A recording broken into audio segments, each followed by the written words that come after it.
you lose Bryce. I mean, you don't have Love anymore. Like, what are you, Stanford? Like, what are you going to be? Are you going to be passing? Or are you going to find and build another running back? Like, what? Like, I don't know what they are, and that gives me concern. I think they'll be good enough to walk out with 7 wins, but you can't expect more than that. Also, their mascot's a tree. Well, yeah, that's fucking lame, but that's always been lame. All right, so then that brings us to the next the actual contenders. 2 of the 3 contenders, in my opinion. I think, like I said, it's, in my opinion, 1A, and then a 3, and then everyone else is not even close. In the whole of the Pac-12, or you just the whole of the Pac-12. Okay, yeah, I would agree with you. Washington is that number 3 team. Okay, then I know exactly who you have. I think we all have the same. I think I'm going to be flipped. I'll just say it now. I think I'm giving the slight edge to Utah now over Oregon. I am too. But it's Utah, Oregon. They're both right there. Then the small little drop to Washington, and then everyone else after. I actually agree with you. I think that Utah is better than Washington. For defense. Well, that's the main reason. I don't know that many teams in NCAA football play as good a defense as Utah does. It's Alabama, Michigan, LSU, and that's right, it. But they play like could play in big Power 5 defense oriented conferences, and they could compete. Their offense isn't quite there, but their offense is going to be there this year, though. But they're going to give Pac-12 teams something that they don't see often, and that is a tough fucking defense. And I give them the slight advantage over Washington for the main reason that they get to play in the South. Yeah. And the South is a grab bag. Defense. So, Utah and Oregon seem to have the most players coming back at the top. And, I mean, obviously Washington has a hell of a track record with defense, so that's why they don't drop very much. But I think they only have, like, 3 guys coming back as starters. So that's a pretty huge long... Sorry. Sorry, finish, please. I didn't mean to cut you off. No, you're fine. So that's why they drop a little bit to me, and Tony has a great point. The South is a lot easier after Utah. The rest is like a complete crapshoot, kind of. Like, I could see any of those teams going between 2 and 6 in the South. I mean, they're all that bad and that have that much potential. I mean, it is a question mark because you could literally put them on the dice, roll the dice, and however it came out, I'd be like, yeah, that's possible. Like with what's after Utah. The reason that Washington's also a step behind me is because of everything that Washington lost. You're losing the running back, you're losing your quarterback, you're losing the majority of your defense. Yeah, but the reason I have Washington at 3 is mostly because obviously Oregon and Utah are it. They are the conference. But what separates, in my opinion, USC being 4 and Washington being 3, and it's not even close, is because I know Jacob Eason could run a competent offense in the SEC, I'm intrigued with what he can do in the Pac-12. No argument there. Like, I still think Washington is going to have some good firepower, and having Eason comes in certainly mitigates the blow of everything you lost. But I fear for that defensive unit in the first couple of weeks because I don't think that there's going to be a lot of gel there, and it makes me worry that I don't know that they're going to be able to win games in the beginning of the season because they're not fully together yet. I think Eason makes it possible that they can stay in games in those situations because of his competency at quarterback, but I don't know he can make up the difference until the unit starts getting together. And by the time the unit still gets together, they'll be as successful as we thought, but it may be too little too late by then. will probably be able to make up what they're losing with Browning, but he can't make up Browning and Gaskin. No, he just can't.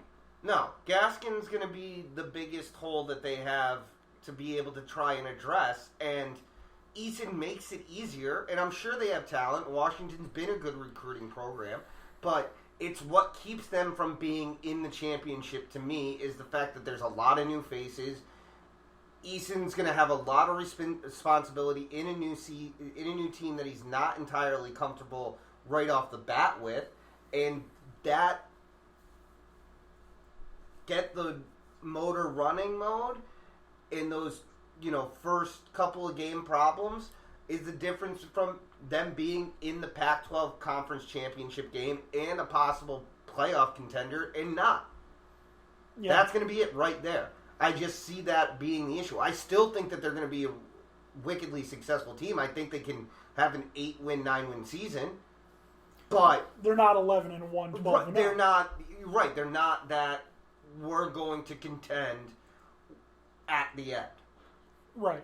We're not even like we're going to have a shot if we win our championship game and things fall right for us. Like they won't even be in that conversation. I don't see them making the championship game, mainly because Oregon is so much better than them. It would take. I don't think that the difference is that pronounced.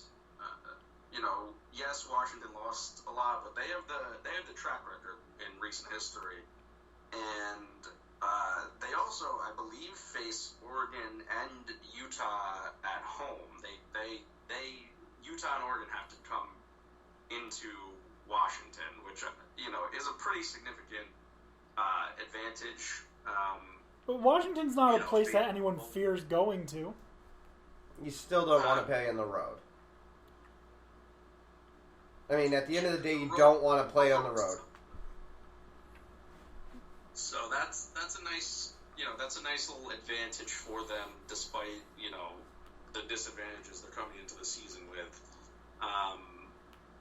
So I don't think it's a huge pronounced difference yet.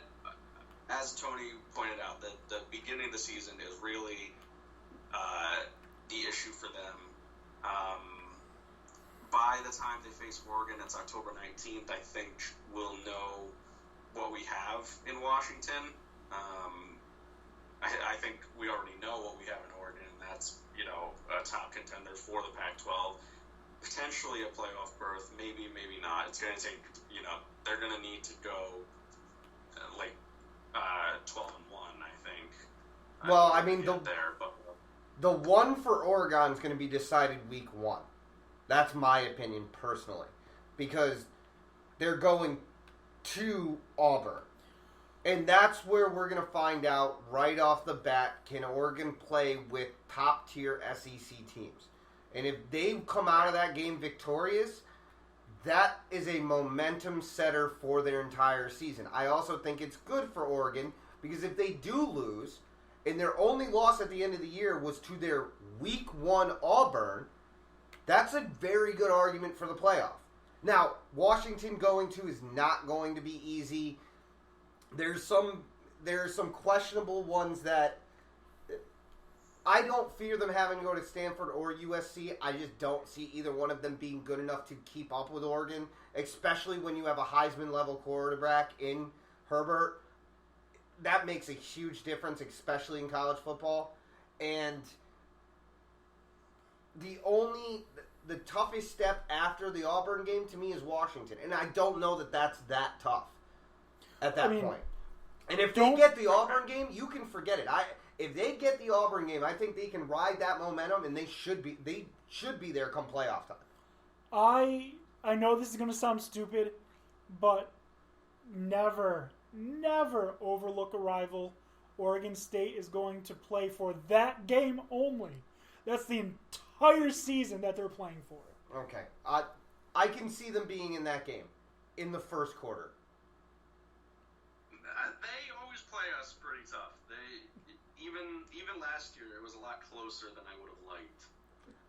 I completely understand, but I have a feeling this year Justin Herbert's going to be like, okay, I was just kidding. You guys are fucked. maybe. and start dropping bombs on them.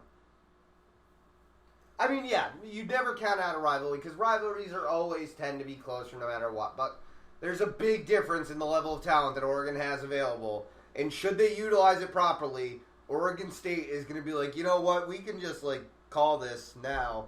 We don't have to do the whole second half thing.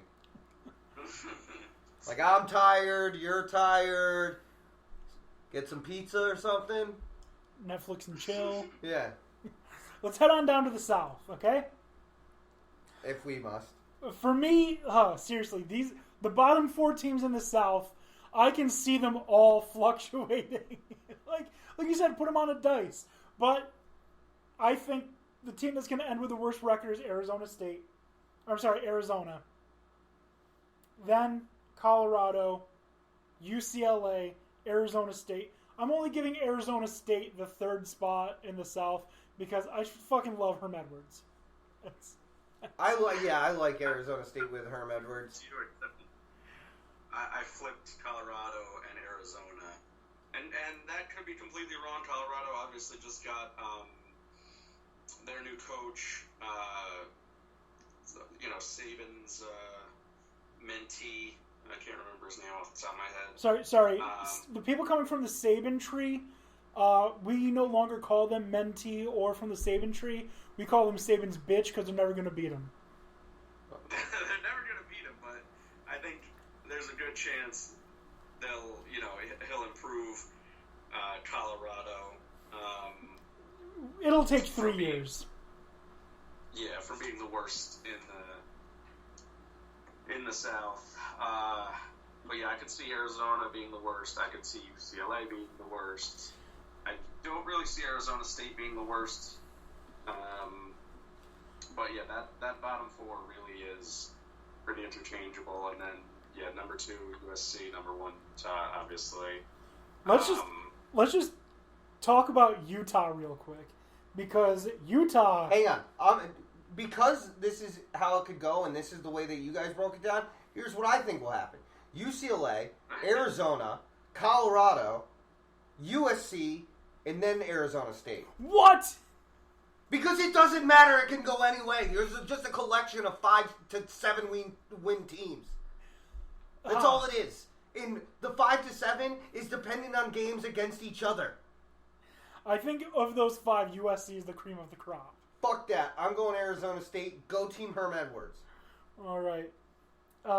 But really, and because they're a tricky team. I don't know. They kind of strike me as the team that nobody really thinks about, but then they can kind of like. I wouldn't be surprised if Herm Edwards turns them into the Iowa State of the Pac-12.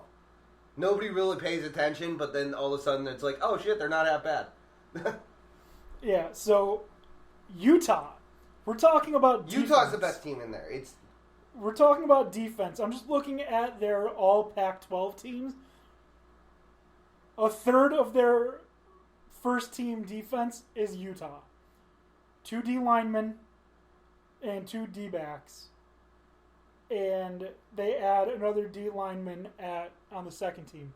So 5 of their 12 starters are 5 of the 22 best players in the Pac-12.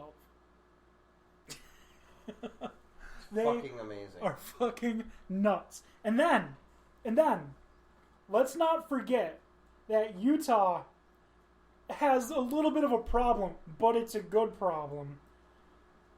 They have the quarterback of the future who has to sit because he transferred in Cam Rising, who I thought was better than Sam Ehlinger in the first place. But he transferred to Utah. He's got to sit out this year after losing an appeal. And, oh, by the way, they've got 3 quarterbacks besides him who've all started and have winning records on their roster. So, what's the problem here? I don't see too much. If Huntley goes down injured again, there's no chance that a quarterback's going to step in and not play well. And Utah having to play Washington again this year is one of the reasons that I think Washington is going to have a worse record and be below them, because I think Utah, That game is marked on their schedule. It was their only 2 losses last year.